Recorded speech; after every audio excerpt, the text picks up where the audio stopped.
A contradição do direito natural positivado. Este é a Visão Libertária, sua fonte de informações descentralizadas e distribuídas. Não é nenhuma novidade que o pilar central do justnaturalismo é a igualdade jurídica. Qualquer austro-libertário sabe, ou pelo menos deveria saber, o que são os direitos naturais. Em resumo, eles são direitos negativos, erga omnes, comprováveis logicamente e que só se aplicam a indivíduos racionais. Pelo fato dos seres humanos serem os únicos seres racionais conhecidos, esses direitos são considerados como naturais do homem, ou seja, derivam da natureza humana. São eles vida, liberdade e propriedade, sendo que os dois primeiros aí são, na verdade, corolários do terceiro. Os direitos humanos, por sua vez, são determinações jurídicas básicas instituídas pela Organização das Nações Unidas. Eles não consistem na doutrina justnaturalista, muito menos na ética libertária, embora existam algumas semelhanças. Por exemplo, eles também são estendidos para toda a humanidade, sem distinção de etnia, sexo ou qualquer outro critério discriminatório. Segundo a ONU, eles protegem as pessoas contra ações ou omissões de estados que atentem contra a dignidade humana.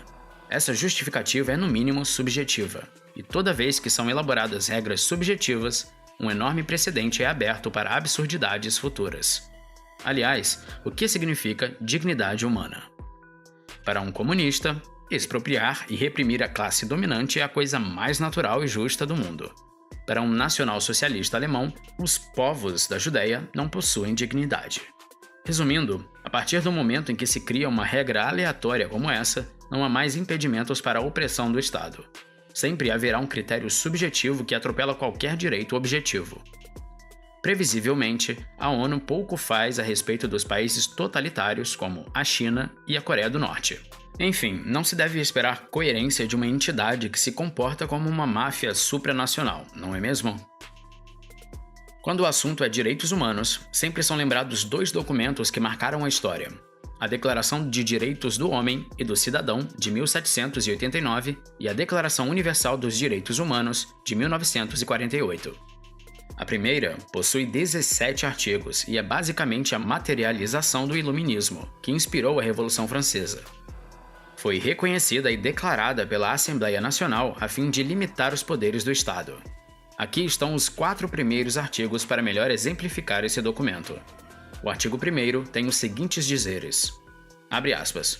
Os homens nascem e são livres e iguais em direitos. As distinções sociais só podem fundamentar-se na utilidade comum.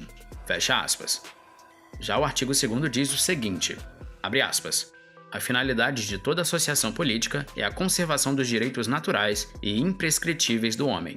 Esses direitos são a liberdade, a propriedade, a segurança e a resistência à opressão. Fecha aspas. Até aqui tem alguma dose razoável de estatismo, mas nada muito fora do padrão político.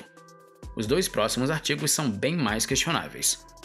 O artigo 3º diz que, abre aspas, o princípio de toda soberania reside, essencialmente, na nação. Nenhuma operação, nenhum indivíduo pode exercer autoridade que dela não emane expressamente. Fecha aspas. Nesse artigo, há um problema gravíssimo, porque a vontade da nação sobrepõe-se aos direitos naturais. Ou seja, não há garantia jurídica alguma.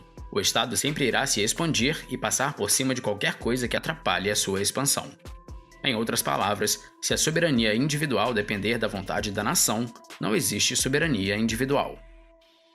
Por último, o artigo 4º diz que, abre aspas, a liberdade consiste em poder fazer tudo que não prejudique o próximo.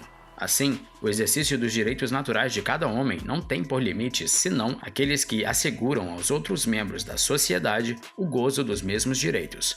Estes limites apenas podem ser determinados pela lei. Fecha aspas. Nele está quase tudo perfeito. O problema está na última frase.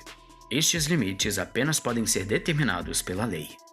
Ou seja, seu direito não vem da sua natureza ontológica, e sim de um pedaço de papel com regras aleatórias de políticos. Por mais que a lei esteja dentro de uma linha coerente de pensamento, o fato dos seus direitos estarem baseados em um pedaço de papel rabiscado abre um precedente terrível para o autoritarismo.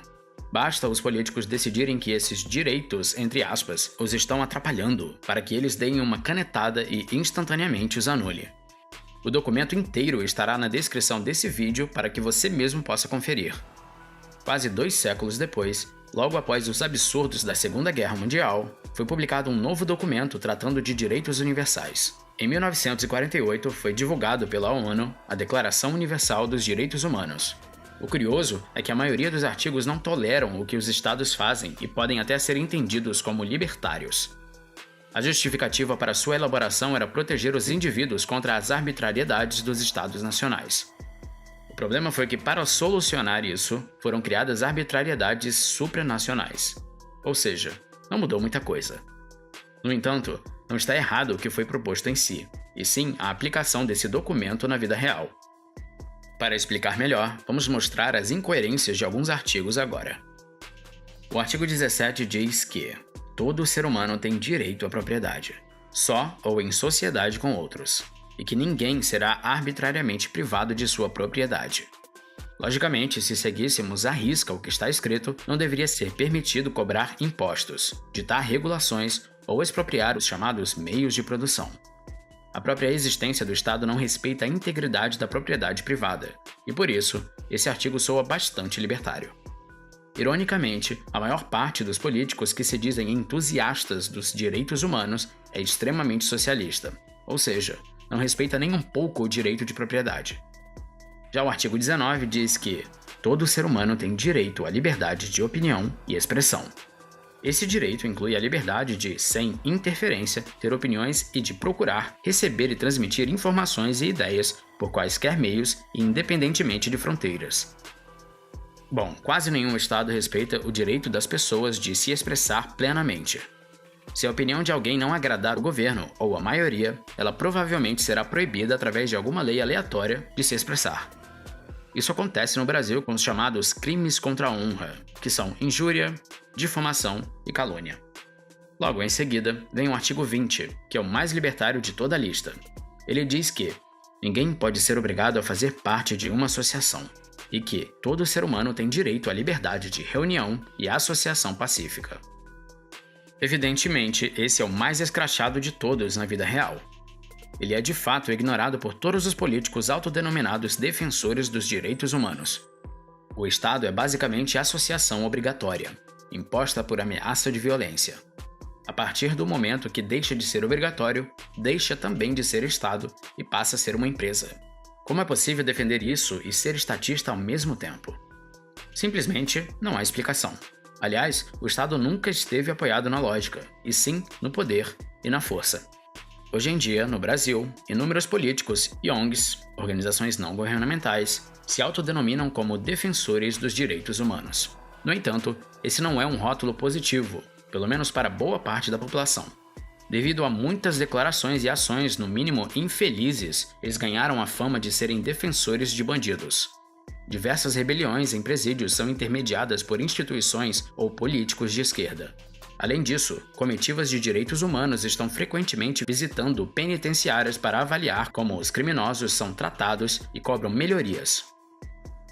Em 2003, Maria do Rosário defendeu a impunidade de Champinha, no caso Liana Friedenbach, pelo fato de ele ser, segundo ela, apenas uma criança. Na ocasião, a vítima foi sequestrada, torturada, estuprada e morta pelo criminoso de 16 anos, enquanto ela acampava com seu namorado Felipe Café, que também foi assassinado pelo grupo liderado por Champinha. Fatalmente, Maria do Rosário foi completamente descredibilizada e com razão pelo grande público. Até hoje é lembrada essa canalice que ela defendeu na época. É evidente que, pelo menos moralmente, o Brasil é um país cristão, conservador e que pautas progressistas ficam retidas em pequenas bolhas. Por isso, muita revolta é gerada quando criminosos são defendidos por algum político, que normalmente é de esquerda. Além disso, os grupos que dizem defender os direitos humanos estão constantemente se aproveitando de alguma tragédia para realizar militância política, como no assassinato de Marielle Franco e do menino João Pedro. Veja bem, os libertários não são contra os direitos humanos. Aliás, apenas a ética libertária consegue suportar logicamente esse conceito, não admitindo uma única contradição sequer. Normalmente, quando algum político se refere a direitos humanos, está querendo impor mais regras aleatórias ou direitos falsos que acabam passando por cima dos verdadeiros. Por exemplo, Vamos supor que algum estado diga que você tem direito à educação. Parece positivo, aliás, quem não quer ser educado gratuitamente? No entanto, alguém deve fornecer essa educação a você. Com isso, ou alguma pessoa será obrigada a subsidiar a sua formação acadêmica, ou o próprio Estado o fará através dos frutos do seu roubo, ou impostos. Infelizmente, a maior parte da população está sempre caindo nessas pegadinhas de políticos. Daqui a pouco vai ter demagogo propondo massagista público, comediante público ou qualquer outro serviço aleatório. Para concluir, vale ressaltar que ninguém tem direitos positivos, isto é, direito que alguém faça alguma coisa por você. Caso alguém os tivesse, outro indivíduo estaria obrigatoriamente sendo agredido para suprir esse novo direito. As pessoas têm direitos negativos. Isso significa que os outros não podem fazer algo contra elas. Mais precisamente, não podem agredir a sua propriedade, o que inclui bens materiais e o seu próprio corpo. A honra, a dignidade e qualquer outra fonte de subjetividade não podem ser classificadas como propriedades. Dessa forma, a contradição da elaboração dos direitos humanos está no simples fato de eles não precisarem ser propostos ou criados. Eles já existem e são inalienáveis. Tentar positivar direitos naturais é completamente desnecessário e sem sentido. Se os direitos são naturais, logicamente não precisam ser positivados. A partir do momento que eles são, eles passam a correr o risco de serem adulterados ou até mesmo anulados. Nunca pense que os direitos humanos estabelecidos pela ONU mudaram alguma coisa. As pessoas continuam sendo diariamente roubadas e oprimidas pelos estados nacionais. Obrigado por sua audiência. Este artigo foi sugerido e escrito por Pepe D'Ambrosio, revisado por John Rothbard, narrado por J. Fernandes e produzido por Leandro Brito. Se você gostou deste vídeo, clique no ícone de curtir abaixo e compartilhe o vídeo em sua rede social. Se você deseja ser notificado de outros vídeos, inscreva-se no canal e depois clique no ícone de campainha. Apoie iniciativas libertárias. Veja mais em nosso site e participe você também do projeto. Até a próxima.